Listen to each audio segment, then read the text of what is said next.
Hello అండి, ఈరోజు మన ఛానల్లో స్పెషల్ రెసిపీ వీడియో వచ్చేసి కరివేపాకు కారం పొడి ఎలా ప్రిపేర్ చేసుకోవాలో చూపించబోతున్నాను. వేడి వేడి అన్నంలోకి నెయ్యి వేసుకొని తిన్నా కానీ, ఇడ్లీ దోశ దేంట్లోకైనా కానీ ఇది చాలా బాగుంటుంది.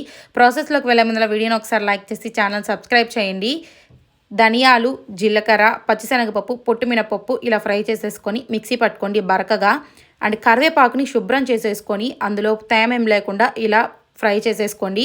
ఎండుమిర్చిలో 1 table spoon of oil add చేసేసుకొని మిక్సీ పట్టేసుకోవాలి. కరివేపాకు మిక్సీ పట్టుకునేటప్పుడు 1 టేబుల్ స్పూన్ ఆఫ్ జీలకర్ర అండ్ ఇలా పొట్టు తీసి పెట్టిన వెల్లుల్లిపాయ రెమ్మలు యాడ్ చేసేసుకోండి.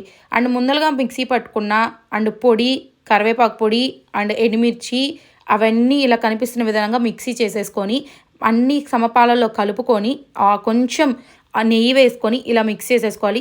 1 మినిట్ షార్ట్ వీడియోలో ప్రాసెస్ అంతా చూపించడం కొంచెం డిఫికల్ట్ అవుతుంది.